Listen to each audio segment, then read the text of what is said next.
चला दिसतंय ना, ऑडिओ क्लिअर आहेच, काही प्रॉब्लेमच नाही. मग पहा, आपण भौतिकशास्त्राला सुरुवात केलेली होती. अभ्यासक्रम पाहिलाय आपण भौतिकशास्त्राचा, रसायनशास्त्र, जीवशास्त्राचा. रेल्वे परीक्षा, रेल्वे आणि एसएससी साठी आपल्याला जो अभ्यासक्रम लागणार आहे तो पूर्ण अभ्यासक्रम आपण पाहा.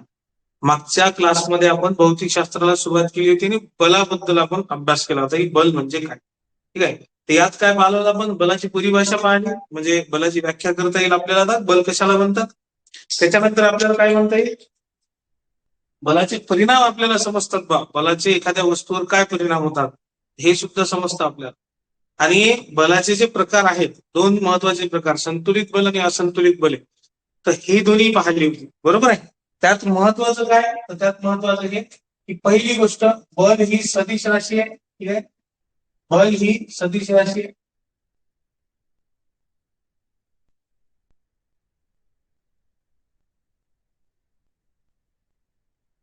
हे नेहमी लक्षात ठेवायचं, मी म्हटलं होतं वेक्टर क्वांटिटी. ठीक आहे, सदिश म्हणजे वेक्टर क्वांटिटी.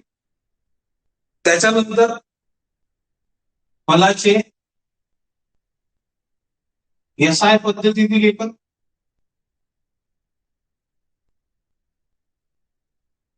हे नेहमी लक्षात ठेवा. काय आहे बलाचे एसआय पद्धतीतील एकक, ते काय आहे, न्यूटन. ठीक आहे, बलाचे सीजीएस पद्धतीतील एकक लक्षात ठेवा, प्रश्न याच्यावर येऊ शकतो. ठीक आहे, बलाच्या एककावर प्रश्न विचारला जाऊ शकतो, मग ते एसआय पद्धतीतील विचारतील किंवा मग सीजीएस पद्धतीतील विचारतील. ठीक आहे, सीजीएस पद्धतीतील एकक बलाचं काय, तर ते डाईन आहे. ठीक आहे, हा न्यूटन, हा D dine, D Y dine. आणि एक आणखी एक न्यूटन बरोबर 10⁵5 डाईन. ठीक आहे, एक न्यूटन बरोबर किती, 10⁵5 डाईन. या चार गोष्टी अत्यंत महत्वाच्या आहेत. एमसीक्यू प्रश्नांचा विचार केला तर बल ही सदिश राशी आहे, म्हणजे एका विशिष्ट दिशेला आपण बल प्रयुक्त करतो. एखाद्या वस्तूवर जर बल लावायचं असेल तर एका विशिष्ट दिशेला लावतो, म्हणून सदिश राशी आहे, दिशा असलेली राशी आहे. बलाचं एसआय पद्धतीतील एकक काय, न्यूटन आहे. बलाचे सीजीएस पद्धतीतील एकक काय, डाईन आहे. ठीक आहे, आणि एक न्यूटन बरोबर काय होतं, 10⁵5 डाईन. एक न्यूटन बरोबर 10⁵5 डाईन. हे ऑब्जेक्टिव्ह साठी आपल्याला महत्वाचं आहे. मग त्याच्यानंतर बलाचे परिणाम पाहिले होते आपण, बरोबर आहे. एक वेळ रिवाइज करून देतोय तुम्हाला. बलाचे परिणाम पाहिले होते आपण. बलाचा पहिला परिणाम काय, वस्तूवर, बलाचा वस्तूवर होणारा पहिला परिणाम आहे की वस्तू जर स्थिर असेल तर त्या वस्तूला गतिमान करण्याचं काम कोण करतं, बल करतं. दुसरं, गतिमान वस्तूला स्थिर करण्याचं काम सुद्धा बल करतं, बरोबर आहे, फ्रिक्शन. की जर एखादी वस्तू गतिमान असेल तर फ्रिक्शन फोर्स जो आहे, फ्रिक्शनल फोर्स जो आहे, म्हणजे घर्षण बल जे आहे ते काय करतं, गतिमान वस्तूला स्थिर करण्याचं काम करतं. मग वस्तूची दिशा बदलणे, हे सुद्धा कार्य कोणाचं आहे, बलाचं आहे. बलाशिवाय वस्तूची दिशा बदलली जाऊ शकत नाही. वस्तूवर बल लावल्याशिवाय वस्तूची दिशा बदलली जाऊ शकत नाही. क्रिकेटचं एक्झाम्पल घेतलं होतं आपण, बरोबर आहे, की ज्यावेळेस बॉलर बॉल टाकतो कोणाकडे, गतिमान अवस्थेत बॉल जो आहे तो कोणाकडे, बॅट्समनकडे फेकतो. म्हणजे गोलंदाज फलंदाजाकडे ज्यावेळेस बॉल फेकतो त्यावेळेस बॅट्समन म्हणजे फलंदाज काय करतो, तर फक्त बलाचा प्रयोग करून त्या बॉलची दिशा जी आहे ती बदलतो. अशा दिशेला बॉल जो आहे तो टोलवतो की ज्या दिशेला फिल्डर असणार नाही, क्षेत्ररक्षक असणार नाही, म्हणजे ज्याला त्याला रन मिळतील, बरोबर आहे. वस्तूची दिशा बदलण्यासाठी बलाचा वापर होतो. गती कमी करणे असेल अथवा वाढवणे असेल, या दोन्ही ठिकाणी बलाचा प्रयोग केला जातो.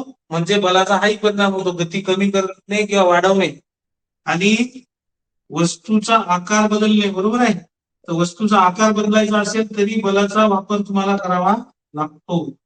हे 5 परिणाम बलाचे होतात, आपण पाहतो होतो, ठीक नाही, इफेक्ट ऑफ फोर्स. तर हे 5 बलाचे परिणाम होतात, हे पाहिलं होतं आपण. आणि 2 बल पाहिली होती, संतुलित बल, असंतुलित बल. जर एखाद्या वस्तूवर एखाद्या वस्तूवर विरुद्ध दिशेने दोन दिशेने आणि त्याही दोन दिशा एकमेकांच्या विरुद्ध दिशा असतील तर त्या दोन विरुद्ध दिशेने एक त्या वस्तूवर जर एक समान बल लागत असेल तर परिणामी बल शून्य होऊन जातं. त्या ठिकाणी संतुलित बल आहे असं आपण म्हणतो. आणि जर वस्तूवर दोन विरुद्ध दिशेनी वेगवेगळं बल लागत असेल तर या दोन्ही बलांची वजाबाकी हे परिणामी बल निघतं है ना.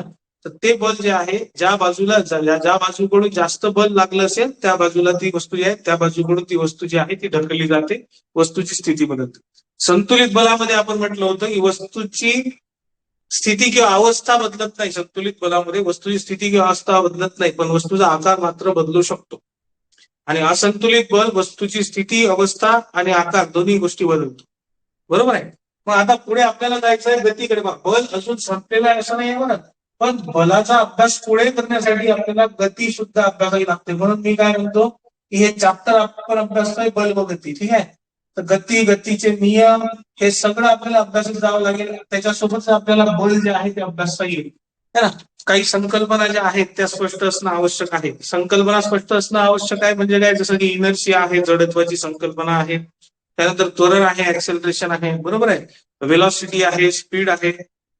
ह्या सगळ्या गोष्टी ज्या आहेत ह्या संकल्पना ज्या आहेत ह्या स्पष्ट करत न्यावं लागेल आपल्याला. अंतर आहे, विस्थापन आहे. त्यावेळेस आपण बल आणि गती या दोन्ही गोष्टींना या दोन्ही संकल्पनांना चांगल्या पद्धतीने समजून घेऊ. बरोबर आहे.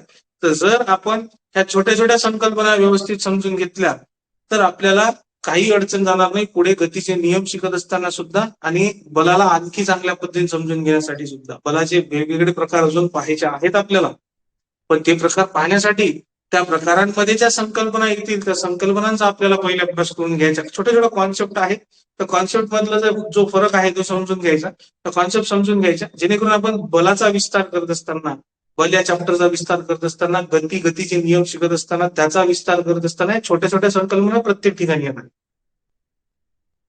आहे की नाही. मग त्या छोट्या छोट्या संकल्पना जर प्रत्येक ठिकाणी येणार आहेत, मोमेंटम झालं, ऍक्सलरेशन झालं, इनर्शिया झाला, तर ह्या सगळ्या गोष्टी आपण पहिले क्लिअर करू. हे छोट्या छोट्या टर्म जर आपल्याला क्लिअर झाल्या तर मग पुढे आपल्याला शिकत असताना पुन्हा या टर्म ज्या आहेत त्यांच्याकडे वळावं लागणार नाही. या टर्म ज्या आहेत त्या वेगळ्या शिकण्याची गरज पडणार नाही. आत्ताच शिकून घेऊ. मग हे छोट्या छोट्या कॉन्सेप्ट, छोट्या छोट्या टर्म्स झाल्या ते आपल्याला त्या सगळ्या गोष्टी समजतात. बलाचे येणारे वेगवेगळे प्रकार सुद्धा समजतात, बलाचा विस्तारही समजतो, गती व गतीचे नियम सुद्धा समजतात आणि शांततेने समजतात, एकदम चांगल्या पद्धतीने समजतात. ठीक आहे. तर मग आपण पुढे जाण्या अगोदर मधात ज्या संकल्पना येत आहेत त्याचा अभ्यास करून घेऊ एक वेळ. ठीक आहे.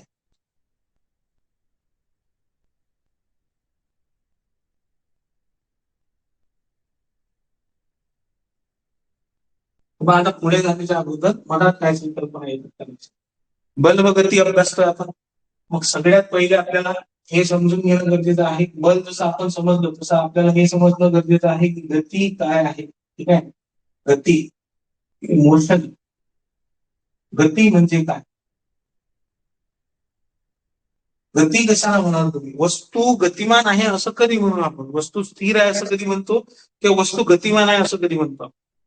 तर वस्तू गतिमान आहे असं कधी म्हणतो आपण जेव्हा ती वस्तू आपली जागा बदलते तेव्हा ती गतिमान आहे असं म्हटलं जाईल की.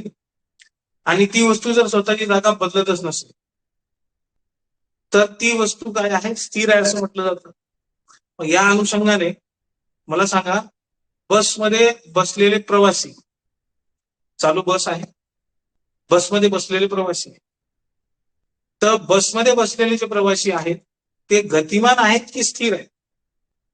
गती जर मी म्हटलं की गती म्हणजे काय, तर वस्तू जर आपली जागा बदलत असेल तर ती गतिमान अवस्थेत आहे, त्या वस्तूला गती प्राप्त आहे असं म्हणतात. आणि जर वस्तू आपली जागा बदलतच नसेल, आहे त्याच ठिकाणी असेल, तर ती वस्तू स्थिर आहे असं म्हणतो आपण, ती गतिमान नाही आणि त्या वस्तूला गती प्राप्त झालेली नाही असं म्हणतो. या अनुषंगाने एक उदाहरण जर घेतलं की बसमध्ये बसलेले जे प्रवासी आहेत, बस गतिमान आहे, बसमध्ये बसलेले प्रवासी हे या डेफिनेशन नुसार गतिमान आहेत का. हो की स्थिर आहे, ते आपल्या ठिकाणीच बसलेले आहे.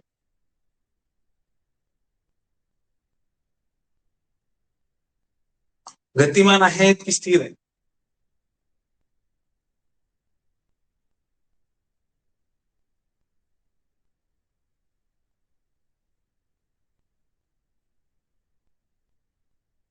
ऋषिकेश आणि हितेश तुमचं म्हणणं आहे की बसमध्ये बसलेले प्रवासी सुद्धा गतिमान आहे. ऋषिकेशचंही म्हणणं आहे गतिमान. मयूर म्हणतात नाही, ते आहे त्याच ठिकाणी बसलेले आहेत. हितेश गतिमान आहे. हा साधा सोपा सरळ प्रश्न आहे. शुभम स्थिर आहे. बरं, फार साधा सोपा सरळ प्रश्न आहे. आणि ही जी परिभाषा आहे किंवा हा जो प्रश्न आहे, हा प्रश्न तुम्हाला शाळेत असताना सुद्धा विचारला गेलेला असेल. शाळेत असताना सुद्धा तुम्ही वेगवेगळी उत्तरं जी आहेत ती दिली असतील. जसं की आता बघा, काही विद्यार्थी म्हणतात स्थिर आहे, काही विद्यार्थी म्हणतात की बस तर गतिमान आहे. बिलकुल ऑब्व्हियसली बस तर गतिमानच आहे, ते मी पहिलेच म्हटलं. अच्छा, हितेशचं म्हणणं आहे की फर्दर एक्सप्लेनेशन देतो, बस गतिमान आहे पण व्यक्ती स्थिर आहे. तर बघा, आता मुद्दा आहे की ज्यावेळेस आपण बसचा विचार करतोय त्यावेळेस ती गतिमान आहे आपण सरळ सांगू शकतो, स्पष्ट सांगू शकतो. पण मग आतील लोक जे आहेत, हे जे तुम्ही म्हणतायत की बा बस गतिमान आहे पण व्यक्ती स्थिर आहे, बस गतिमान आहे पण व्यक्ती स्थिर आहे, तर हे चुकीचं आहे. कारण जेव्हा बस गतिमान आहे, बरोबर आहे, आणि बसचा जो पृष्ठभाग आहे, आतील पृष्ठभाग ज्याच्यावर तुम्ही पाय ठेवले, तो पृष्ठभागही गतिमान आहे. त्या पृष्ठभागासोबत तुमचा संपर्क आहे, त्याचा अर्थ तुम्ही गतिमान आहे. त्याचं एक उदाहरण सांगतो मी तुम्हाला. बसचा जर सडनली ब्रेक दाबला तर ती गतिमान आहे की बस? अचानकपणे जर बसचा ब्रेक दाबला काय होतं? तुम्ही पुढे लोटल्या जाता. आपण पुढे लोटल्या जातो की नाही. बस जी चालू आहे त्या चालू बसमध्ये तुम्ही बसलेले आहेत, बसच्या समोर अचानकपणे काही आलं, ठीक आहे, ड्रायव्हरने काय केलं, बसचा जोराने ब्रेक दाबला, अचानक ब्रेक दाबला. ब्रेक दाबल्यामुळे तुम्ही काय झाले, समोर आलात. बसलेले होते की त्या ठिकाणी, पण समोर ढकलल्या गेलात. हे समोर ढकलल्या गेल्याचं कारण काय आहे? हे समोर ढकलल्या जाण्याचं कारण हे आहे की त्या बस सोबत तुम्ही सुद्धा गतिमान होता. आता बस तर अचानकपणे थांबली, तिची जी गती आहे ती शून्य झाली. पण तिची गती शून्य झालेली असताना तुमची गती शून्य नव्हती ना झाली. तुमची गती कुठं शून्य झाली होती? तुम्ही त्या बसच्या गतिमानतेनुसार गतिमान झालेले होता. बस गतीत होती, गतिमान होती. तुम्ही सुद्धा त्या स्पीडने जात होता, बरोबर आहे. ते जे मोशन आहे ते तुमच्यात सुद्धा होतं. ती जी गती आहे बसची ती तुमच्यात सुद्धा होती. बस स्थिर झाली पण तुम्ही कुठे झाले? नाही झाले. घर्षण बलाचा प्रयोग झाला बसच्या चक्क्यावर. बसचा चक्का आणि ब्रेक यांच्या दरम्यान घर्षण झालं, घर्षण बलाचा प्रयोग झाला, बसची गती शून्य झाली त्या घर्षण बलामुळे, त्या फ्रिक्शनमुळे. पण तुमचं कुठं घर्षण झालं? नाही झालं ना. म्हणून तुम्ही समोर लोटल्या गेलात, कारण तुम्ही सुद्धा गतिमान अवस्थेत होता. तुम्ही सुद्धा गतिमान अवस्थेत होता. तुम्ही गतिमान अवस्थेत होता म्हणून समोर लोटल्या गेला. कारण तुमच्या शरीरावर कोणत्याच बलाचा प्रयोग झालेला नाही, आणि ज्या वेळेस बलाचा प्रयोग होत नाही त्यावेळेस वस्तू आहे त्या अवस्थेतच राहते. हा गतीचा न्यूटनचा पहिला नियम आहे, पुढे येणारच आहे. गतीचा पहिला नियम काय म्हणतो न्यूटनचा, की जर वस्तूवर बाह्य बलाचा प्रयोग होत नसेल तर वस्तू ज्या अवस्थेत आहे त्याच अवस्थेत राहते. बाह्य बलाचा प्रयोग कशावर झाला? त्या बसच्या चक्क्यावर झाला. ब्रेक आणि बसच्या चक्क्याच्या दरम्यान काय झालं? घर्षण बलाचा प्रयोग झाला बस थांबवण्यासाठी. पण बाह्य बलाचा प्रयोग तुमच्यावर कुठे झाला? म्हणून तुमचं शरीर जे आहे ते गतिमान अवस्थेत होतं, ते गतिमान अवस्थेत राहण्याचाच प्रयत्न करतं, बरोबर आहे. म्हणून ते समोर जातं. बस थांबल्यानंतरही शरीर समोर कशासाठी जाते? कारण ते गतिमान अवस्थेत आहे, समोर जाणारच आहे ना. गतिमान अवस्थेत आहे वस्तू तर ती पुढे पुढे जात राहणार आहे ना, म्हणून ते समोर जात आहे. अचानकपणे मग काय, पुढचं रेजिस्टन्स जे आहे, पुढे तुम्ही हात लावता सीटला म्हणा, पुढच्या कशाला तरी आधार घेता, त्याच्यामुळं काय होतं की त्या बलाचा प्रयोग होतो. तुम्ही स्वतःला थांबवण्यासाठी बलाचा प्रयोग करता, थांबून जाता, बरोबर आहे. याचा अर्थ काय की गतीची ही जी व्याख्या आपण केली की वस्तू जर स्वतःची जागा बदलत असेल तर ती गतिमान आहे, या व्याख्येत आपण थोडासा आणखी ऍडिशन करायला पाहिजे. काय ऍडिशन करायला पाहिजे? की वस्तू जर सभोवतालच्या परिस्थितीनुसार, म्हणजे सभोवतालच्या परिस्थितीत, जी सभोवतालची परिस्थिती आहे त्या सभोवतालानुसार किंवा सभोवतालला जे वातावरण आहे त्याच्यानुसार जर स्वतःची जागा बदलत असेल, बरोबर आहे, त्या वातावरणाच्या अनुषंगाने, सभोवतालच्या परिस्थितीच्या अनुषंगाने जर जागा बदलत असेल तर ती गतिमान आहे. आता सभोवतालची जी परिस्थिती आहे तुमची, म्हणजे बसच्या बाहेरची, त्या परिस्थितीच्या अनुषंगाने तुम्ही सातत्याने जागा बदलताय ना. बस जशी जशी समोर जाते तुम्ही जागा बदलताय की नाही, एका ठिकाणावरून दुसऱ्या ठिकाणी पोहोचताय की नाही, एका शहरातून दुसऱ्या शहरात पोहोचताय की नाही. मग जर तुम्ही एका ठिकाणावरून दुसऱ्या ठिकाणी पोहोचताय म्हणजे तुम्ही गतिमान होते म्हणून पोहोचले. जर गतिमान नसते, स्थिर अवस्थेत असते, तुम्ही पोहोचणार कुठं होते? कुठंच नाही, जिथं आहात तिथंच. पण तुम्ही पोहोचलात ना एका शहरातून दुसऱ्या शहरात. म्हणजे सभोवतालच्या परिस्थितीच्या अनुषंगाने तुम्ही तुमची जागा बदलली आहे, वस्तूने वस्तूची जागा बदलली आहे, म्हणून वस्तू काय असते, अशा परिस्थितीत गतिमान असते. म्हणून जर गतीची मला व्याख्या द्यायची असेल तर मी काय म्हणेन, मी म्हणेन की जर वस्तू सभोवतालच्या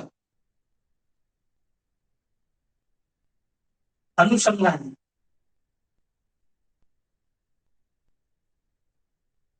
आपली जागा बदलत असेल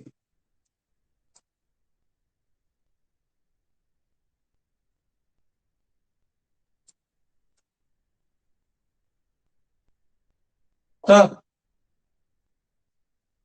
ती वस्तू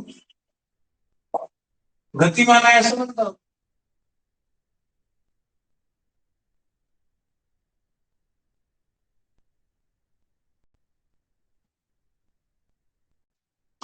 आणि जर सभोवतालच्या अनुषंगाने ती आपली जागा बदलत नसेल तर ती स्थिर आहे.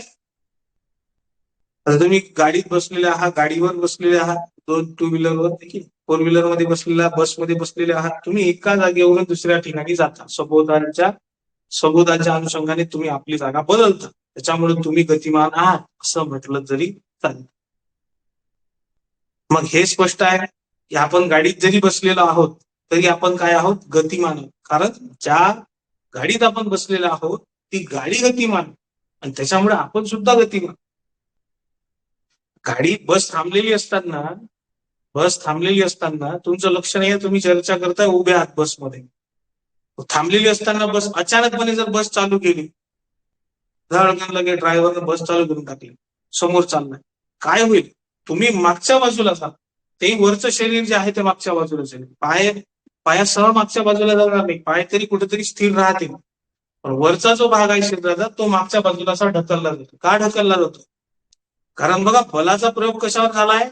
गाडीवर झालाय, गाडीच्या इंजिनवर बलाचा प्रयोग झालाय, म्हणून वस्तूवर बलाचा प्रयोग झाला तर वस्तू जी आहे आपली अवस्था बदलते. गाडीच्या इंजिनवर बलाचा प्रयोग झाला, स्थिर होती गाडी, ती धावायला लागली. पण तुमच्यावर बलाचा प्रयोग नाही झाला ना, त्याच्यामुळे काय झालं की खालचं जे शरीर आहे ते स्थिर राहिलं. ते स्थिर आहे म्हणजे ते त्याच्यासोबत मोशन मध्ये आलं, कारण खालच्या शरीराला म्हणजे पायाचा जो आहे गाडीच्या आतील पृष्ठभागाशी काय संपर्क आहे, त्याच्यामुळे गाडी गतिमान झाल्याबरोबर पायाने सुद्धा त्याच्यासोबत गती जी आहे ती पकडली. पण वरचं शरीर स्थिर होतं ना, शरीरावर आपल्या बलाचा प्रयोग झाला का त्याला गतिमान करण्यासाठी? नाही झाला. त्याच्यामुळं गतीचा पहिला नियम न्यूटनचा हाच म्हणतो आणि जडत्वाचा नियम सुद्धा हाच म्हणतो की जोपर्यंत वस्तूवर बाह्य बलाचा प्रयोग होत नाही वस्तू स्वतःची स्थिती बदलत नाही. तुमच्या शरीरावर बाह्य बलाचा प्रयोग झाला नाही शरीर गतिमान करण्यासाठी, म्हणून शरीर जे आहे ते काय होतं, आहे त्या अवस्थेतच राहण्याचा प्रयत्न करतो, म्हणून ते मागच्या बाजूला राहतं. कारण मी मागं स्थिर होतो, मग स्थिर राहण्याचा प्रयत्न करतो, पण तसं जास्त वेळ राहत नाही, बलाचा प्रयोग आपोआप होतो. म्हणजे शरीर खालच्या शरीराला सुद्धा वरचं शरीर जोडलेलं असल्यामुळं ते वेगळं नाही राहत. नाही तर गाडी पुढे चालली, खालचं शरीर व गाडीच्या पृष्ठभागाने टेकलेल्या म्हणजे पाय जे गाडीच्या पृष्ठभागाला लागले, मग पाय जे आहेत ते जातील पुढे गाडी सांगा, वरचं शरीर जरी मागं, असं होणार नाही. ते एकमेकांशी संपर्कात आहेत, म्हणून वरच्या शरीराला गतिमान अवस्थेत येण्यासाठी थोडा वेळ लागतो. ते येतं पण त्याला थोडा वेळ लागतो. तसंच वरच्या शरीराला गतिमान अवस्थेतून स्थिर होण्यासाठी, गाडी सडनली थांबली असेल तर स्थिर होण्यासाठी सुद्धा वेळ लागतो. म्हणजे वस्तूवर बलाचा प्रयोग झाला नसेल, बाह्य बलाचा प्रयोग होत नसेल तर वस्तू आहे त्या अवस्थेत राहते. त्याला जडत्व सुद्धा म्हणतात. गतीचा पहिला नियम सुद्धा आहे, ते पुढे येणार आहे आपल्याला, ते पाहू. गती म्हणजे काय आपल्याला समजलं असेल किंवा जर वस्तू सभोवतालच्या अनुषंगाने आपली जागा बदलत असेल तर ती वस्तू गतिमान आहे असं म्हणतो. त्या वस्तूला गती प्राप्त आहे असं म्हणतो. मग तुम्ही पहिल्या लेक्चरमध्ये कोणी म्हटलं होतं की सर, जर फुटबॉलला किक मारली आहे समजा तर फुटबॉल पुढे जाऊन थांबेल. मी म्हटलं होतं की फुटबॉल असाच म्हणजे धावत राहील, गतिमान राहील की पुढे जाऊन थांबेल. तर कुणी म्हटलं होतं की सर तर थांबेल, कधी थांबेल? जेव्हा त्या फुटबॉल मधली ऊर्जा जी आहे ती संपून जाईल. 100% बरोबर. कारण ज्यावेळेस आपण बलाचा प्रयोग करतो एखाद्या वस्तूवर, बरोबर आहे, तर बलाचा प्रयोग केल्यामुळे काय होतं, वस्तू स्थिर अवस्थेत जर असेल तिच्यावर जर बलाचा प्रयोग केला असेल, वस्तू गतिमान होते.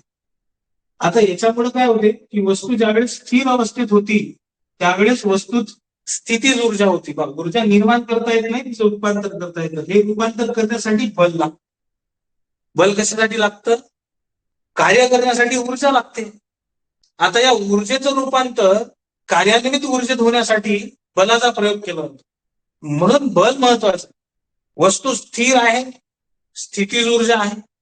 आता तुम्हाला त्या वस्तूला गतिमान करायचं आहे तर गतीज ऊर्जेत त्या स्थितीज ऊर्जेचं रूपांतर करावं लागेल. मग स्थितीज ऊर्जेतून गतीज ऊर्जेत म्हणा किंवा कुठल्याही ऊर्जेतून एका ऊर्जेच्या स्वरूपातून दुसऱ्या ऊर्जेच्या स्वरूपात जर ऊर्जेचं रूपांतर करायचं असेल त्याच्यासाठी बल लागतं. म्हणून बल जे आहे ते वस्तूच्या ऊर्जेचं रूपांतरण करतं. वास्तविक पाहता काय करतं, बल जे आहे त्या वस्तूत असलेली ऊर्जा जी आहे तिचं रूपांतरण करण्याचं काम करतं. स्थिर वस्तू जी आहे त्यात स्थितीज ऊर्जा आहे. फुटबॉल स्थिर आहे, स्थितीज ऊर्जा आहे. त्यात ऊर्जा प्रत्येक वस्तूत आहे, ती सजीव असो की निर्जीव असो, प्रत्येक वस्तूत ऊर्जा आहे. ऊर्जेशिवाय वस्तू नाही. त्या फुटबॉलमध्ये स्थितीज ऊर्जा आहे. बलाचा प्रयोग करून आपण स्थितीज ऊर्जेचं गतीज ऊर्जेत रूपांतर करतो. घर्षण बल त्याच स्थितीज ऊर्जेचं गतीज ऊर्जेचं स्थितीज ऊर्जेत रूपांतर करण्याचा प्रयत्न करत राहतो. म्हणून घर्षण बलामुळे काय, तो फुटबॉल जो आहे काही काळानंतर काही अंतर गेल्यानंतर थांबतो, त्याची गती कमी होत जाते आणि शून्य होते. का, तर त्या घर्षण बलाने त्याची जी गतीज ऊर्जा होती तिला स्थितीज ऊर्जेत रूपांतरित करण्याचं काम केलं. म्हणजे वस्तूला कार्य करण्यासाठी, गतिमान होण्यासाठी किंवा स्थिर होण्यासाठी सुद्धा ऊर्जेची आवश्यकता आहे. पण त्या ऊर्जेचं एका ऊर्जेतून दुसऱ्या ऊर्जेत रूपांतर करण्यासाठी बलाची आवश्यकता आहे. म्हणून बल हे वेगवेगळे परिणाम दाखवतो है ना. आणि ते परिणाम संपूर्ण कशा होतात, त्या वस्तूत असलेल्या ऊर्जेवर. ऊर्जेचं रूपांतर एका स्वरूपातून दुसऱ्या, दुसऱ्यातून तिसऱ्या, तिसऱ्यातून चौथ्या स्वरूपात होत राहतं. सातत्याने बल त्या ऊर्जेवरच कार्य करतं. वस्तूवर कार्य करतं म्हणण्यापेक्षा आपण म्हणून वस्तूत असलेल्या ऊर्जेवर कार्य करतं, जेणेकरून वस्तू स्थिर किंवा गतिमान होऊ शकते. वस्तूची दिशा बदलू शकते, आकार बदलू शकते है ना. ते लक्षात ठेवायचं, कारण मी पुढे विचारणार आहे तुम्हाला. मग आता गतिमान असलेली जी वस्तू आहे ती काय करते? गतिमान असलेल्या वस्तूचं दोन गोष्टी होतात. एक, गतिमान असलेली वस्तू एका विशिष्ट प्रकारचं अंतर कापते, बरोबर आहे, डिस्टन्स. आणि गतिमान असलेल्या वस्तूचं विस्थापन होतं.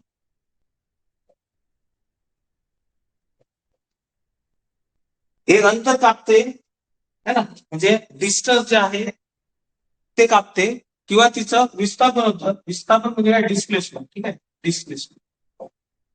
आता दोन्ही गोष्टीत फरक काय? विस्थापन म्हणजे काय आणि अंतर म्हणजे काय? ह्या संकल्पना आहेत छोट्या छोट्या, जे मी तुम्हाला या लेक्चरमध्ये सांगतो. छोट्या छोट्या संकल्पना आहेत त्या सांगतो.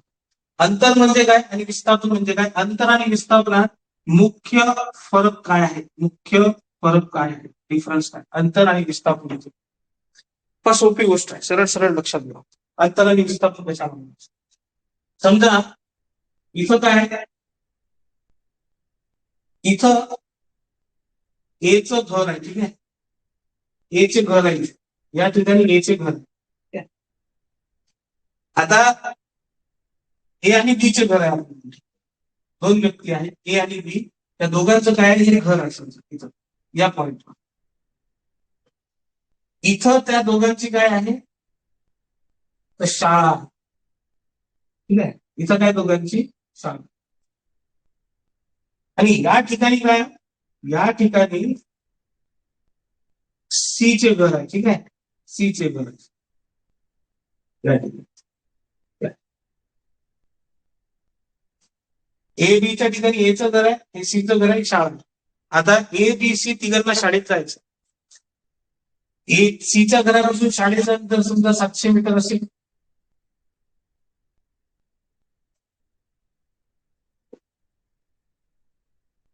ए आणि बीच्या घरापासून शाळेचं अंतर समजा असं समजा तुम्ही की 900 मीटर असेल समजा.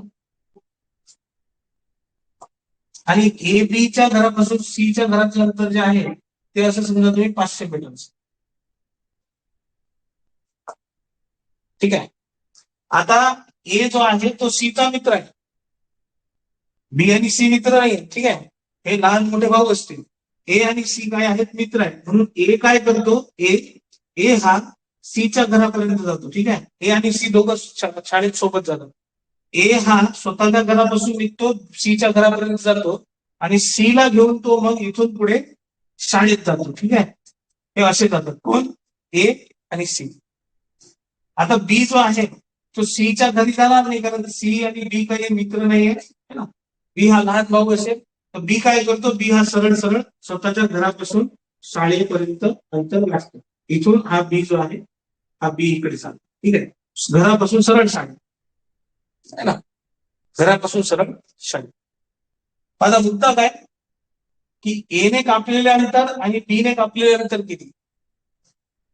इथं ए जो आहे या ए ने कापलेले अंतर किती, आणि दुसरा प्रश्न हा आहे की ए चे झालेले विस्थापन किती. दोन प्रश्न आहे. ए ने कापलेले एकूण अंतर किती आणि ए चे एकूण विस्थापन किती. ह्या दोन गोष्टी आहेत, त्या दोन गोष्टीची उत्तर आपल्याला इथं द्यायची. एचं विस्थापन किती झालं, ए ने कापलेलं अंतर. तर बघा, डिस्टन्स आणि डिस्प्लेसमेंट मध्ये हाच मूलभूत फरक आहे की अंतर म्हणजे काय, तर वस्तूने स्वतः चालून, प्रत्यक्षात चालून गाठलेले अंतर किंवा कापलेले अंतर म्हणजे ते अंतर आहे.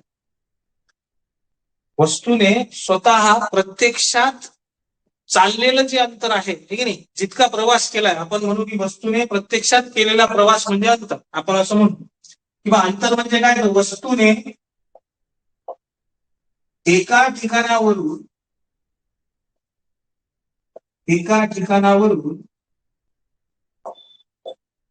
दुसऱ्या ठिकाणापर्यंत किंवा अंतिम ठिकाणापर्यंत, एका ठिकाणापासून, सुरुवातीच्या ठिकाणापासून अंतिम ठिकाणापर्यंत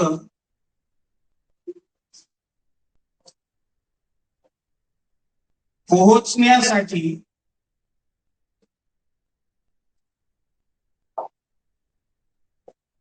केलेला प्रत्यक्ष प्रवास.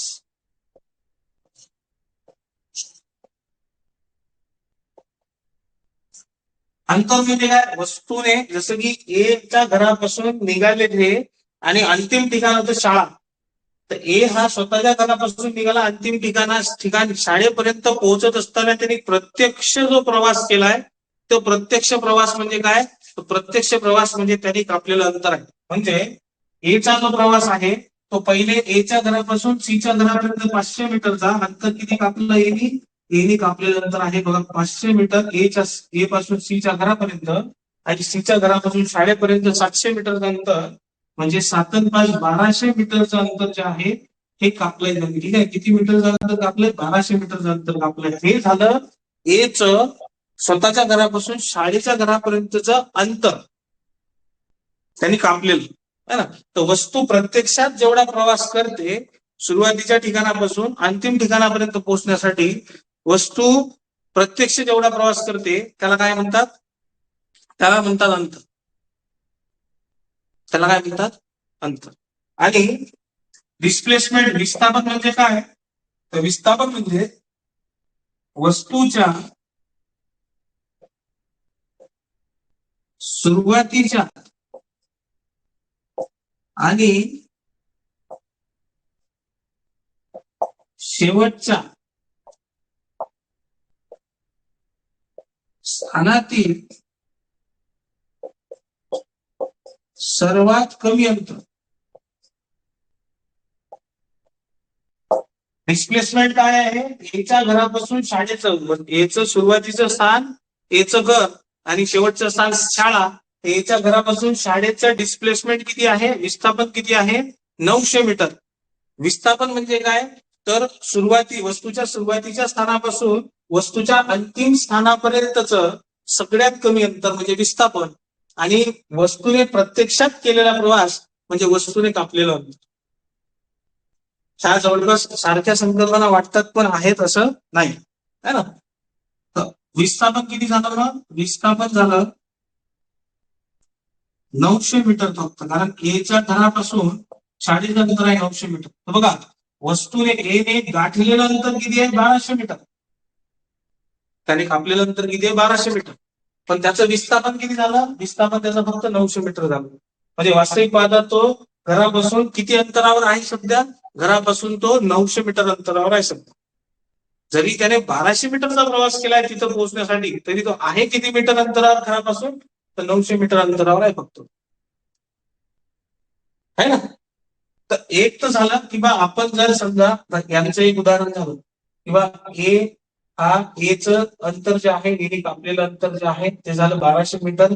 एचं विस्थापन किती आहे? म्हणजे ए स्वतःच्या घरापासून शाळेपर्यंत, है ना, म्हणजे स्वतःच्या घरापासून किती अंतरावर आहे सध्या? तर 900 मीटर अंतरावर आहे सध्या. तर सुरुवातीच्या आणि अंतिम ठिकाणातील सगळ्यात कमी अंतर आहे 900 मीटर. मग असं असू शकते का की वस्तूने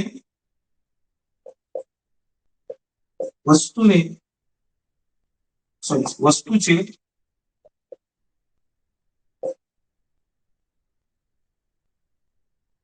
विस्थापन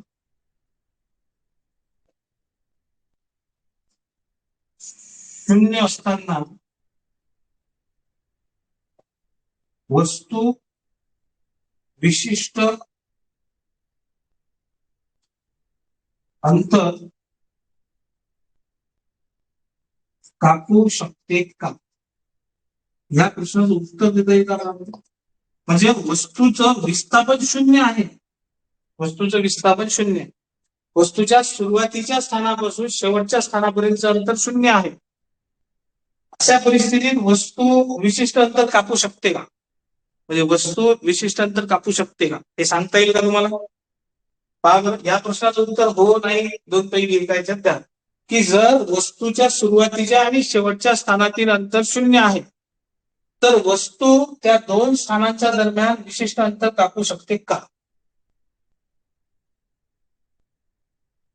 ऋषिकेश कापू शकते. प्रतिज्ञा, वस्तूला विशिष्ट अंतर कापता येईल.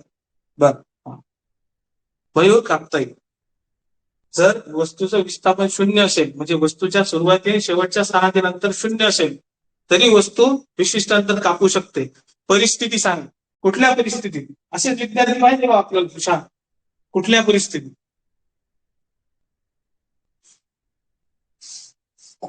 वस्तू विशिष्ट अंतर कापू शकते? सगळ्यांच म्हणणं आहे हो. मग आता हो म्हणताय तर परिस्थिती सांगा, कुठल्या परिस्थितीत असं होईल? जो उदाहरण देईल बरोबर त्यांनी तुक्का मारलेला आहे असं समजता येईल, किंवा यांना समजलंय त्यांनी तुक्का मारलेला. उदाहरण सांगा, कधी असं होईल की वस्तूचं विस्थापन शून्य आहे परंतु वस्तूने विशिष्ट अंतर कापलंय? सांगा. देखते पण किसको किसको बोलते. प्रत्येकाने सांगा. कमेंट बॉक्स ओपन आहे तुमच्यासाठी. पाणी पितो मी तोपर्यंत.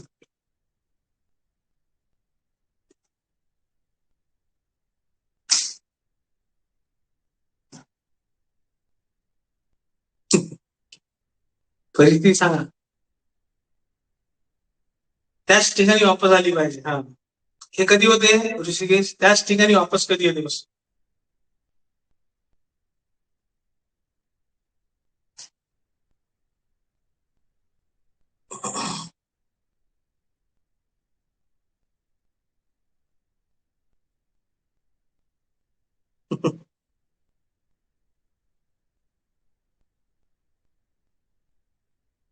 फार सोपं आहे ना. आपण सकाळी सकाळी रनिंग करतो की नाही? ऍक्सेलरेशन मध्ये, ऍक्सेलरेशन मध्ये नाही. ऍक्सेलरेशन म्हणजे काय? त्वरण. ऍक्सेलरेशन वेगळी गोष्ट आहे.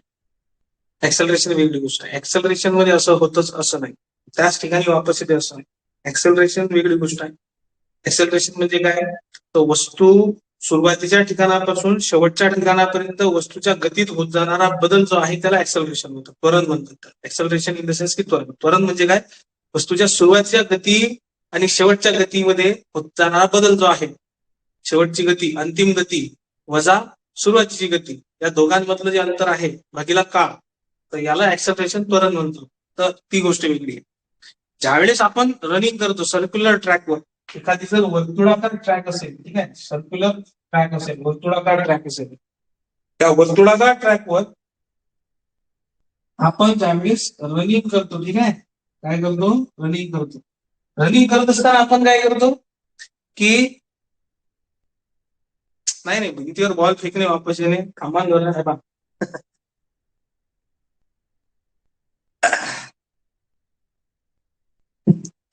त्या चेंडूला जर सरळ रेषेत मी पाहिलं तर एका अंतिम ठिकाणापर्यंत तो पोहोचला होता, बरोबर आहे, त्या भिंतीवर. ऍक्सेलरेशन जे आहे ते त्वरण झालं. हे काय आहे, वस्तूचं सुरुवातीचं आणि शेवटचं ठिकाण समान पाहिजे. हे कधी होतं, ज्यावेळेस वस्तू सर्क्युलर मोशन मध्ये असते. ज्यावेळेस वस्तू जी आहे ती वर्तुळाकार गतीमध्ये असते, त्यावेळेस सुरुवातीचं आणि शेवटचं स्थान येत आहे. इथूनच रनिंग सुरू होते. स्पर्धा आहे समजा धावण्याची स्पर्धा याच पॉइंट पासून सुरू होईल आणि शेवटी पोहोचायचं सुद्धा याच पॉइंटवर असणार आहे. याला म्हणतात सुरुवातीचं आणि शेवटचं ठिकाण. सुरुवातीचं आणि शेवटचं ठिकाण कशाला म्हणतात, याला म्हणतात सुरुवातीचं आणि शेवटचं ठिकाण. वास्तविक पाहता शाळेत गेलेला ए शाळेतून घरी परतणार नाही का?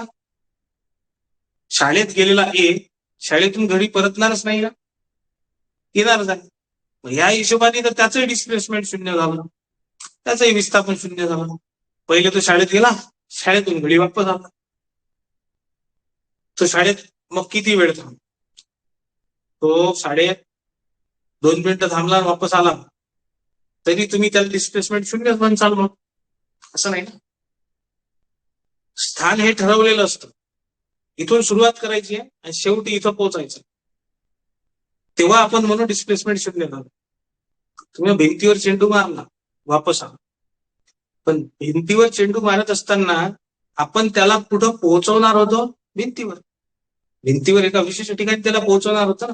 ज्यावेळेस आपण निश्चित केलं की आपल्या हातापासून त्याची सुरुवात होईल आणि शेवटी भिंतीवर या ठिकाणी जाऊन तो स्पर्श करेल, तर ते अंतिम ठिकाण झालं त्याचं. त्याला डिस्प्लेसमेंट तिथं मोजता येईल का, हे कमीत कमी अंतर त्याचं इतकं झालं. आपल्या हातापासून तर भिंतीवर ज्या ठिकाणी तो लागलाय त्या स्थानापर्यंत कमीत कमी अंतर आपल्याला मोजता येईल, ते डिस्प्लेसमेंट. परत प्रत्येक वस्तू येते, हे सुद्धा घरी परत येणारच आहे. मग दिवसभर शाळा केल्यानंतर का होईना, या अनुषंगाने त्याचं डिस्प्लेसमेंट शून्य झालं. त्याच्यासाठी लागलेला कालावधी किती आहे त्याच्याशी काहीच घेणं नाही राहिलं. त्या हिशोबाने त्याचं डिस्प्लेसमेंट काय झालं, शून्य झालं. सुरुवातीचं ठिकाण आणि अंतिम ठिकाण या दोन्ही गोष्टी तुम्ही डिस्प्लेसमेंट मोजत असताना ठरवलेल्या असतात. इथं जे स्पर्धक आहेत त्या स्पर्धकांनी विशिष्ट अंतर कापलं. हे समजा आपण म्हणू की 200 मीटरचा ट्रॅक आहे. स्पर्धकांना या ठिकाणावरून निघायचं आहे, ठीक आहे, या ठिकाणावरून निघायचं आहे आणि शेवटी अंतिमतः स्पर्धा जिंकण्यासाठी याच ठिकाणापर्यंत यायचं सगळ्यात अगोदर, बरोबर आहे. अशा ठिकाणी यांनी कापलेलं अंतर जे आहे ते 200 मीटर झालं. ही पूर्ण ट्रॅक किती जी आहे 200 मीटरची आहे. तर अंतर किती झालं, अंतर झालं 200 मीटर, कारण प्रत्यक्षात त्यांनी प्रवास किती केला, 200 मीटरचा. पण तुम्ही विचारा डिस्प्लेसमेंट किती झालं, तर सुरुवात आणि शेवटचं स्थान समान होतं, म्हणून डिस्प्लेसमेंट शून्य झालं, विस्थापन शून्य. पण त्यांनी कापलेलं अंतर किती आहे, 200 मीटर आहे. अशा परिस्थितीत विस्थापन शून्य असताना सुद्धा अंतर जे आहे ते 200 मीटर कापलेलं आहे. हा, तुम्ही जर चेंडू भिंतीवर फेकून मारत असताना हा विचार करत असाल की हा चेंडू वापस येईल, बरोबर आहे, म्हणजे याला वापस आणायचं, हेच सुरुवातीचं स्थान आहे आणि आपला हातच अंतिम ठिकाण आहे, त्यावेळेस त्याचं विस्थापन जे आहे ते शून्य आहे. मग त्यांनी कापलेलं अंतर जे आहे हातापासून भिंतीपर्यंत, भिंतीपासून हातापर्यंत, एवढं अंतर मोजता येईल तुम्हाला, ते अंतर झालं आणि विस्थापन शून्य झालं. पण ज्यावेळेस आपण एखाद्या ठिकाणी त्याला फेकतो आणि ते अंतिम स्थान मानतो, त्यावेळेस त्याचं विस्थापन जे आहे ते शून्य नसतं. इथं अशा परिस्थितीत विस्थापन शून्य होतं. हेच सुरुवात आहे, हाच शेवट. अलग लक्षात. तर अंतर आणि विस्थापनातला फरक समजला तुम्हाला. बघ, हे पुढे येणार आहेत आपल्याला काही काही ठिकाणी, आपल्याला अंतर विस्थापन यातील फरक समजूनच मोजावा लागेल. कारण पुढे ज्यावेळेस आपण स्पीड आणि व्हेलॉसिटी, चाल आणि वेग यांची व्याख्या करतो, त्यावेळेस अंतर आणि विस्थापनातला फरक तिथं कामाला पडतो. हे समजलं का तुम्हाला अंतर आणि विस्थापन? कारण पुढे आपल्याला चाल आणि वेग पाहिजे. चाल आणि वेग यांचं ज्यावेळेस आपण अंतर पाहतो त्यावेळेस अंतर आणि विस्थापन कामाला पडतं. चला सांग.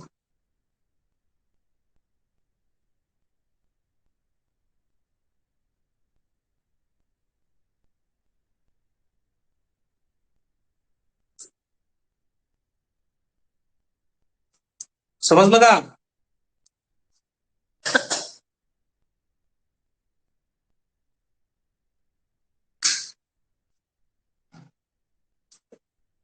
तर कळलं का? हो नाही बोलत चला.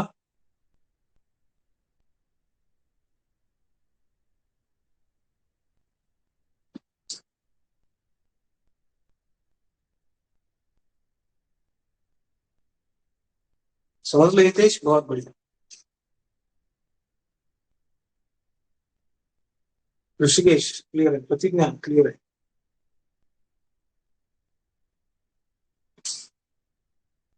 तुषार चल आता मग अंतर व विस्थापन तुम्हाला समजलं. मग आता बघा तुम्हाला स्पीड आणि व्हेलॉसिटी, चाल व वेग या दोघांमधलं अंतर समजा. तुम्हाला काय स्पीड म्हणजे काय होतो? मग हे यालाच तर फिजिक्स म्हणतात. हेच फिजिक्स म्हणतात की ज्याला आपण एक समजतो त्या दोन वेगवेगळ्या गोष्टी, चाल आणि वेग. आता यांच्यातला अंतर समजून स्पीड अँड व्हेलॉसिटी.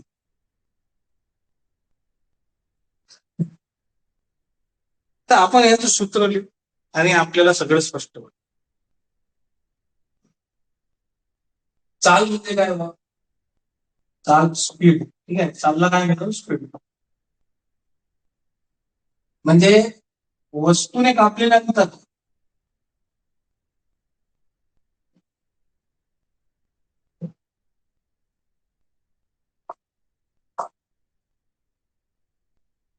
ठीक आहे, म्हणजे डिस्टन्स.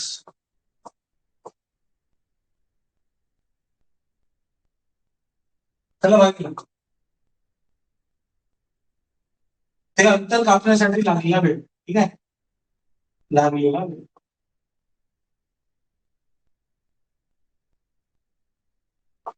हीच व्याख्या, हेच सूत्र तुम्ही टाइम स्पीड अँड डिस्टन्स नावाचं चॅप्टर आहे गणित, वेगवेगळं अंतर. त्यात स्पीडचं सूत्र आपण लिहितो, speed is equals to distance upon time. वेग बरोबर अंतर भागीला वेळ. आता तिथं लिहिताना वेग लिहितो आपण, इथं लिहिताना तुम्ही चाल लिहिली, वेग तुम्ही वेगळा म्हणताय. वेग म्हणजे काय? वेग व्हेलॉसिटी. व्हेलॉसिटीची व्याख्या काय करताय तुम्ही? व्हेलॉसिटीची व्याख्या ही आहे की वस्तूचे झालेले विस्थापन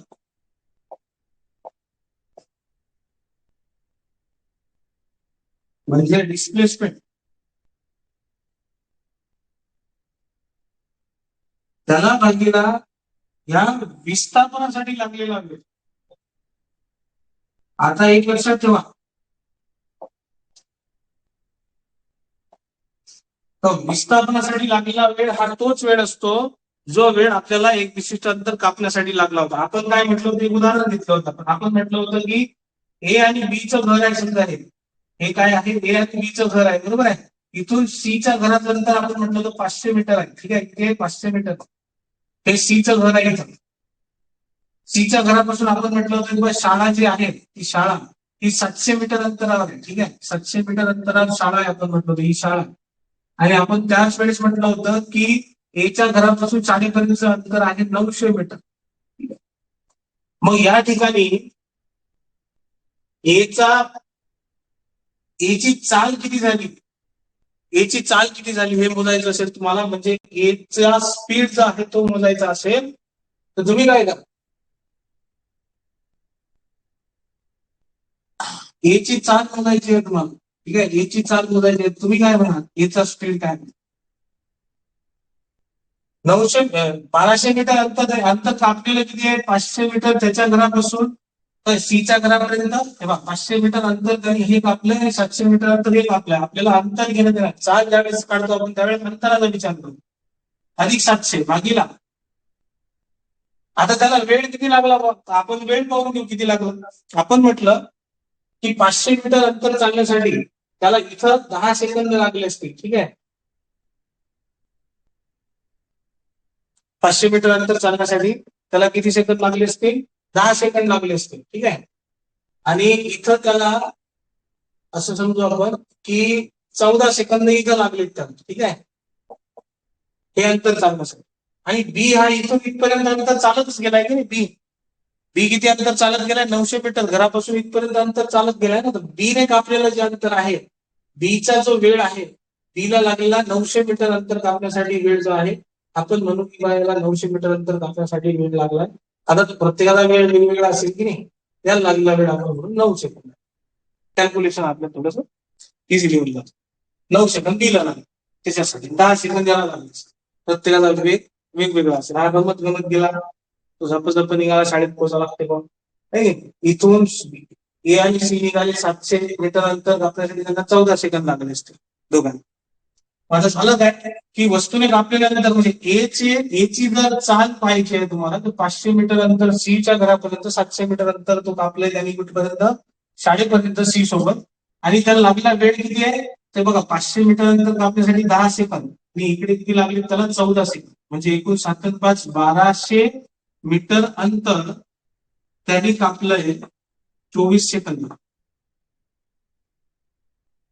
1200 मीटर अंतर त्यांनी किती सेकंदात कापलंय?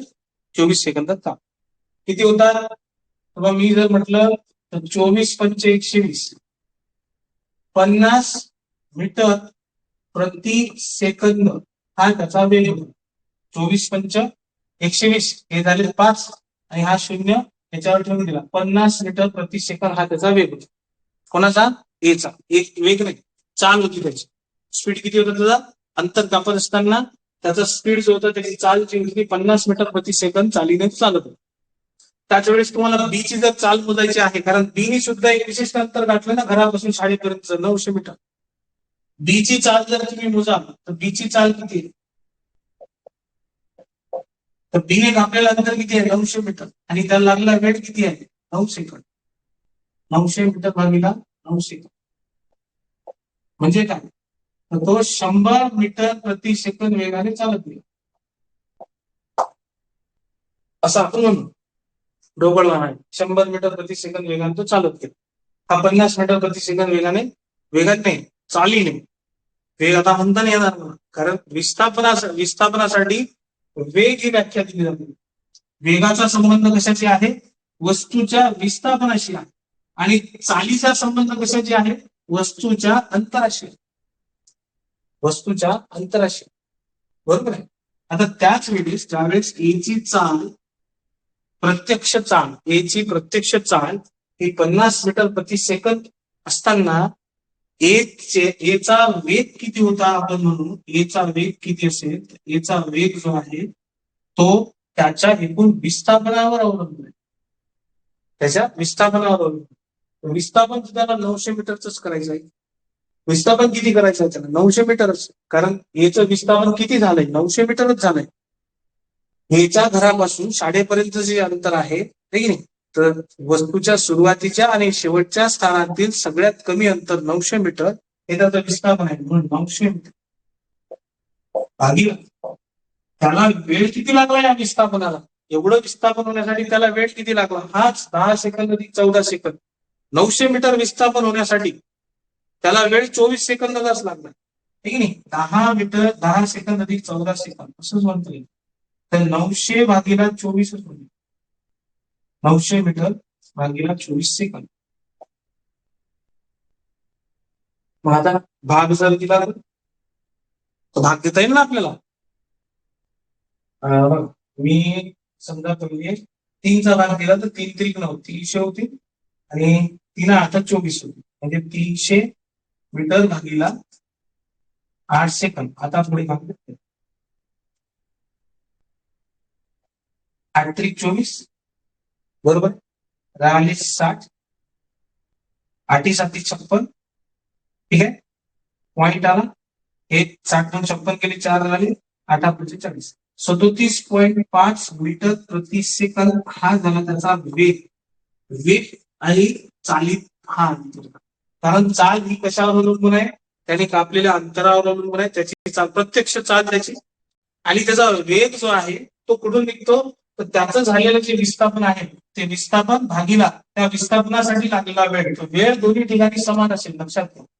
एचा वेळ दोन्ही ठिकाणी समान असेल, कारण गेला 24 सेकंदच लागले 1200 मीटर अंतर कापण्यासाठी सुद्धा, आणि स्वतःचं 900 मीटर विस्थापन घडून आणण्यासाठी सुद्धा त्याला किती सेकंद लागले, 24 सेकंदच लागले. म्हणून वेग आणि चाल या दोघांमध्ये हा मूलभूत फरक आहे. वेग आणि चाल या दोघांमध्ये काय हा मूलभूत फरक आहे, की चाल ही वस्तूने कापलेल्या प्रत्यक्ष अंतरावर अवलंबून असते आणि त्याच्याशी संबंधित असते, आणि वेग हा वस्तूच्या झालेल्या विस्थापनाशी संबंधित असतो. दोन्ही ठिकाणी वेळ जी आहे ती समान असते. समजलं का?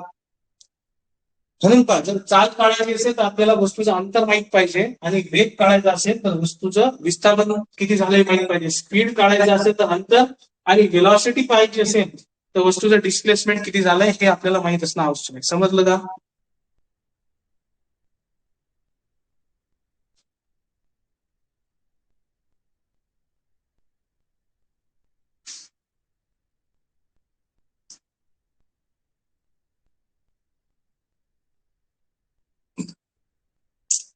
हितेश, स्पष्ट मराठीत बोला. हे काय सर, एक टाइम नवीन समजावा ना, म्हणजे काय, म्हणजे नवीन काय समजून घ्या. हितेश, शुद्ध मराठीत बोला, काय म्हणणं आहे.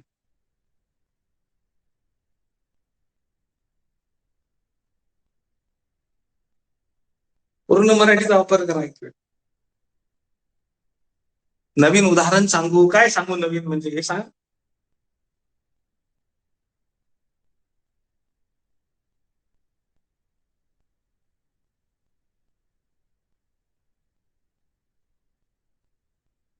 असं. अच्छा, शुभम म्हणतात रिपीट करा. नाही नाही, ऐकून तर द्या मला, काय म्हणतात हितेश. अच्छा, असं.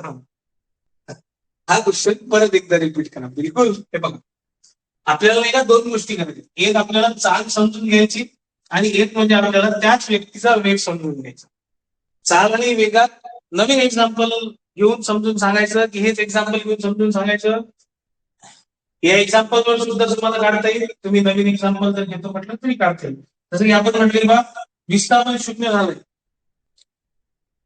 त्या वर्तुळाकार परिस्थिती विस्थापन 0 झालं. अशा परिस्थितीत तुमचा वेग किती असेल, हा एक प्रश्न आहे ना. इथून जर सुरू केलंय, हे जर 200 मीटरचा ट्रॅक आहे,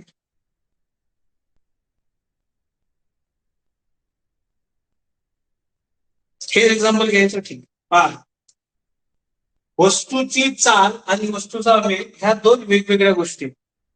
तर वस्तूची चाल ही अवलंबून आहे त्याच्या प्रत्यक्ष कापलेल्या अंतरावर. वस्तूने प्रत्यक्ष जे अंतर कापलंय ते अंतर कापण्यासाठी लागलेला वेळ, याच्याशी याचा जो संबंध आहे, यांचं जे गुणोत्तर आहे, या गुणोत्तराला त्या वस्तूची चाल म्हणतात. वस्तूने प्रत्यक्षात कापलेलं अंतर आणि ते अंतर कापण्यासाठी वस्तूला लागलेला वेळ, या दोघांचं जे गुणोत्तर आहे ना, या गुणोत्तराला आपण काय म्हणतो, चाल. आणि वस्तूचा जो वेग आहे, आता हा प्रत्यक्ष वेग जो आहे, या वेगाने वस्तू चालत गेली नाही. पण जर वस्तू या 900 मीटर विस्थापनाएवढं वस्तू एका विशिष्ट विस्थापनासाठी एक विशिष्ट वेळ घेत असेल, तर त्या वस्तूचा वेग इतका असेल असं म्हणता येईल. ठीक आहे, वेग त्या वेगाने वस्तू प्रत्यक्षात चालत गेलेली नसते. फिजिक्समध्ये व्हेलॉसिटी जी आहे, त्या व्हेलॉसिटीत आता कधी कधी होतं की विस्थापन आणि अंतर दोन्ही समान असतील, तर व्हेलॉसिटी जी आहे ती प्रत्यक्ष आहे, किंवा एवढी व्हेलॉसिटी वस्तूची आहे, प्रत्यक्ष आहे, प्रत्यक्षात तेवढ्या व्हेलॉसिटीने तेवढ्या वेगाने चालत गेली. पण जिथं बघा, इथं वस्तूने कापलेलं अंतर 1200 मीटर, विस्थापन वस्तूचं 900 मीटर प्रत्यक्षात. तर या दोन्ही ठिकाणी ऍक्च्युअली वस्तू 1200 मीटर चालली आहे, 900 मीटर चालली का नाही, ऍक्च्युअली ती 1200 मीटर चालली. त्या 1200 मीटर चालण्यासाठी लागला 24 सेकंदाचा जो वेळ आहे, ह्या वेळेनुसार या दोघांचं गुणोत्तर म्हणजे 15 मीटर प्रति सेकंद. प्रत्येक 50 मीटर प्रति सेकंद, प्रत्येक सेकंदाला 50 मीटर अंतर कापत गेलाय ए, असं म्हणते ती त्याची प्रत्यक्ष चाल आहे. वेग हा प्रत्यक्ष नाही आहे त्याचा, कारण 900 मीटर अंतर तो काही प्रत्यक्ष चालत गेला नाही, तेवढं त्याचं विस्थापन झालंय, तेवढं त्याच्या पहिल्या आणि शेवटच्या स्थानातील अंतर आहे 900 मीटरचं. बरोबर आहे. या ठिकाणी आपण म्हटलं की बस चाल किंवा स्पीड म्हणजे काय, वस्तूने कापलेले अंतर. अंतर हे वस्तूने कापलेलं प्रत्यक्ष अंतर आहे, प्रत्यक्षात वस्तूने केलेला प्रवास आहे. तर वस्तूने प्रवास किती केला एच्या बाबतीत म्हणतात. एनी 500 मीटर सीच्या घरापर्यंत प्रवास केला आणि सीच्या घरापासून 700 मीटर पर्यंत शाळेपर्यंत प्रवास केला. म्हणजे एकूण एचा प्रवास झाला 500 अधिक 700 1200 मीटरचा. याच्यासाठी त्याला वेळ किती लागला, किंवा एला स्वतःच्या घरापासून सीच्या घरापर्यंत 500 मीटर अंतर कापण्यासाठी 10 सेकंद लागले असं आपण म्हणू. आणि पुढे त्यांना 14 सेकंदाचा वेळ लागला 700 मीटर अंतर कापण्यासाठी शाळेत जाण्यासाठी. ठीक आहे, हे आपण ढोबळ मार्ग घेतलं, त्यापेक्षा जास्त वेळ लागला. मग आता 500 अधिक 700 1200 मीटर हे प्रत्यक्ष अंतर कापलं एनी, एची चाल काढतोय आपण. 10 सेकंद त्याला 500 मीटर अंतर कापण्यासाठी, 14 सेकंद त्याला 700 मीटर अंतर कापण्यासाठी, मग एकूण 24 सेकंद त्याला लागतात. तर 1200 मीटर अंतर 24 सेकंदात गाठत असताना त्याची चाल प्रति सेकंद किती होती, प्रत्येक सेकंदाला तो किती चालवतात. चाल आणि वेग हे प्रति सेकंद, प्रति एककच काढलं जातं. तर वेळेचं जे अंतर आहे, वेळेचं एकक काय आहे, सेकंद. आणि आपल्या चालीचं किंवा वेगाचं किंवा अंतराचं किंवा डिस्प्लेसमेंट दोघांचं एकक काय आहे, मीटर. अंतरही मीटरमध्ये मोजलं जातं, डिस्प्लेसमेंट सुद्धा मीटरमध्ये मोजली जाते. म्हणजे डिस्टन्स आणि डिस्प्लेसमेंट दोन्ही मीटरमध्ये मोजले. मग 50 मीटर प्रति सेकंद याला जर भाग दिला तुम्ही, 24 पंचे 120 होतं. 5 10 5 24, 24 पंचे 120 झाले, 120 कटले, 5 इथं आले, आणि हा जो शून्य आहे इथं दिला हा झाला 50. 50 मीटर प्रति सेकंद, प्रत्येक सेकंदाला 50 मीटर याप्रमाणे चाल आहे यायची. बीची चाल जर म्हटली तर बी तर प्रत्यक्षात 900 मीटरच चालत गेला, इथून इथपर्यंतच गेला, मदत पुढेच नाही गेला. तर जेवढं डिस्प्लेसमेंट आहे बीचं तेवढंच त्याचं डिस्टन्स सुद्धा आहे. बीची जर चाल म्हटली तुम्ही तर ती काय 900 मीटर प्रति सेकंद. 900 मीटर ही हा त्याचा डिस्प्लेसमेंट अंतर आहे, त्यांनी गाठलेलं अंतर किती आहे, बी 900 मीटरच चालत गेला. ए पासून, एच्या घरापासून शाळेपर्यंत जे अंतर आहे, किंवा बीच्या घरापासून शाळेपर्यंतचं अंतर जे आहे 900 मीटर, तेवढंच अंतर चालत गेला की 900 मीटर झालं त्याचं अंतर. ते कापण्यासाठी त्याला 9 सेकंद लागले. 100 मीटर प्रति सेकंद त्याची चालही आहे, आणि 100 मीटर प्रति सेकंद त्याचा वेगही आहे असं म्हटलं चालतं. कारण जर मी बीचा वेग काढायला गेलो तरी मला तेच मिळणार. ठीक आहे, बघा ही चाल समजली का तुम्हाला, बी आणि एची दोघांच्या चालीत एवढं अंतर आहे की हा 1200 मीटर अंतर चालत गेलाय आणि त्याला 24 सेकंद लागले, तर 50 मीटर प्रति सेकंद या वेगाने गेलाय, चालीने गेलाय.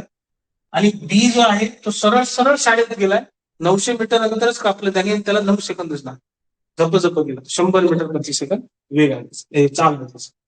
ही चाल समजली का तुम्हाला. चाल नेहमी अंतराशी संबंधित आहे, हे लक्षात ठेवा. अंतर आणि विस्थापन या दोघांमधला फरक तुम्हाला समजला, मग तुम्हाला चाल समजेल.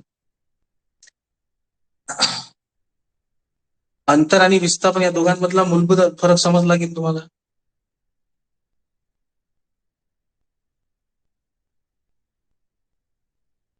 हा वरचा भाग समजला. चाल काढता येईल आपल्याला, व्याख्या नाही देता येईल त्याची, व्याख्या तुम्ही देण्याचा प्रयत्न कराल तरी देता येणार नाही तुम्हाला स्पष्ट. तुम्हाला यांची सूत्र लक्षात ठेवायची, आणि ही सूत्र तुम्हाला सगळं सांगून जातील. विस्थापनाची आणि अंतराची व्याख्या दिली ना आपण, चाल आणि वेग हे अंतर आणि विस्थापनच वेगळं करतं.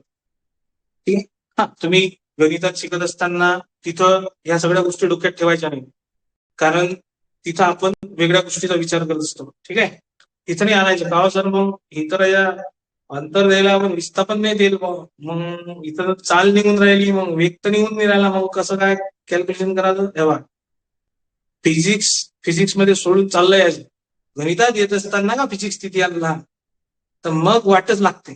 तिथं नाही आणायच, तर जिथं येईल तिथं आणू आपण, तिथं आणायचंच नाही. तर का स्पीडले तुम्ही चाल म्हटलं, वेग व्हेलॉसिटी म्हटलं, मग वेग वेळ नंतर टाइम स्पीड अँड डिस्टन्स, मग स्पीड लेंथ तिथं वेग बनेला, मग हा काय कार्यक्रम आहे, असं होता कामा नाही. आता वेग म्हणजे काय, तर भौतिकशास्त्रानुसार वेग जो आहे, व्हिलॉसिटी जी आहे एखाद्या वस्तूची व्हिलॉसिटी जी आहे, ती व्हिलॉसिटी त्याच्या डिस्प्लेसमेंटवर अवलंबून असते. म्हणजे त्या वस्तूचं झालेलं जे विस्थापन आहे, सुरुवातीच्या आणि शेवटच्या स्थानातील कमी अंतर जे आहे त्याचं, है ना, आणि ते अंतर कापण्यासाठी त्याला लागलेला जो वेळ आहे, या दोघांमधलं जे गुणोत्तर आहे, त्या गुणोत्तराला आपण वेग म्हणतो. वस्तूचे झालेले प्रत्यक्ष विस्थापन, वस्तूचं विस्थापन झालं म्हणजे काय, ए हा त्याच्या घरापासून शाळेपर्यंत पोहोचलाय, घरापासून शाळेपर्यंत त्या एचं विस्थापन झालंय, तो इथून तिथपर्यंत गेलाय. तो कसा फिरत गेला, पुऱ्या गावात चक्कर मारली त्यानं, मग शाळेत गेला, त्याच्याशी काहीच घेणं देणं नाही. विस्थापन एवढं म्हणते की घरापासून शाळेपर्यंत अंतर किती आहे, इतका आहे. आता तो 10 जण जमा करत करत करत शाळेत जात असेल, तर ते त्यांनी कापलेलं अंतर आहे. पण घरापासून शाळेपर्यंत अंतर किती आहे, व इतकंच आहे. शाळा घराच्या मागं आहे, बरोबर आहे, पण हा पुरे गावात चक्कर मारून घराच्या मागे पोहोचून राहिला, तर ते त्यांनी कापलेलं अंतर आहे. त्याच्यावरून त्याची चाल निघेल, पण डिस्प्लेसमेंट वरून त्याचा काय निघेल, वेग निघेल. हे जे कमीत कमी अंतर आहे हे गाठण्यासाठी जर तो एवढा वेळ घेत असेल तर त्याचा वेग किती झाला. तर एने 900 मीटरचं अंतर होतं फक्त, 1200 मीटर चालत गेला तो, पण 900 मीटरचं अंतर होतं फक्त घरापासून शाळेपर्यंत. ते अंतर कापण्यासाठी, म्हणजे तेवढं डिस्प्लेसमेंट होण्यासाठी, त्याचं विस्थापन होण्यासाठी त्याला लागला वेळ किती, 10 अधिक 14 24 सेकंद. तोच वेळ घ्यायचा असतो जो प्रत्यक्षात त्यांनी घेतलेला आहे. एवढ्या विस्थापनासाठी त्यांनी वेळ तेवढाच घेतला ना, कारण 24 सेकंद झाल्यानंतरच तो पोहोचला शाळेत. तेवढं विस्थापनासाठी त्याला 24 सेकंद लागलेच. इथं काही वेगळा वेळ येत नाही याचा, हा बीचा वेळ आहे, ठीक आहे, हा बीचा वेळ आहे, त्याचा काही गरज नाही आपल्याला. एच्या बद्दल बोलतोय आपण, एचा वेळ हाच आहे, 10 14 24 सेकंद. विस्थापन 900 मीटर, वेळ 24 सेकंद, 900 मीटर भागिले 24 सेकंद, हे काय झालं, याचं कॅल्क्युलेशन केलं तर 37.5 मीटर प्रति सेकंद वेग निघाला त्याचा. म्हणजे त्याच्या वेगाचा विचार केला तर त्याचा वेग होता की तो प्रत्येक सेकंदाला 37.5 मीटर चालत गेला, हा त्याचा वेग होता. पण प्रत्यक्षात त्याची चाल काय होती, प्रत्यक्षात तो या वेगाने चाललाय का, नाही, प्रत्यक्षात तो 50 मीटर प्रति सेकंद या वेगाने चालला. म्हणजे प्रत्यक्षात त्याची जी चाल होती, त्याचा जो स्पीड होता तो जास्त आहे त्याच्या व्हेलॉसिटीपेक्षा. प्रत्येक सेकंदाला 50 मीटर कापलंय त्याने अंतर. पण त्याचा वेग काय म्हणला जातोय, त्याचा वेग म्हणला जातो, त्याची व्हेलॉसिटी म्हणली जाते 37.5 मीटर प्रति सेकंद. ही प्रत्यक्ष नाही, हे प्रत्यक्ष आहे ना. बीच्या बाबतीत विचार करा तर बीचा वेग तेवढाच आहे, बीने कापलेलं अंतर तेच त्याचं विस्थापन आहे 900 मीटर, आणि त्याच्यासाठी त्याला लागला वेळ तेवढाच आहे 900.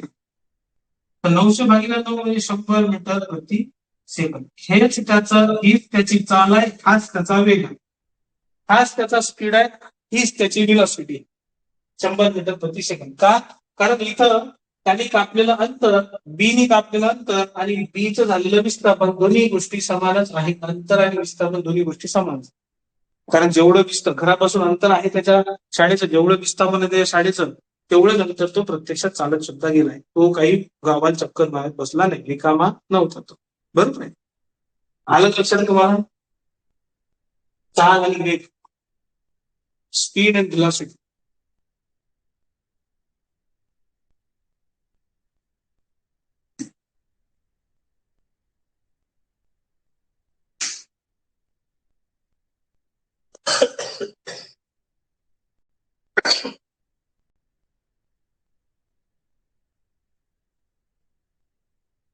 समजलंय, शुभम समजलं, इथेच समजलं, बहुत बढिया.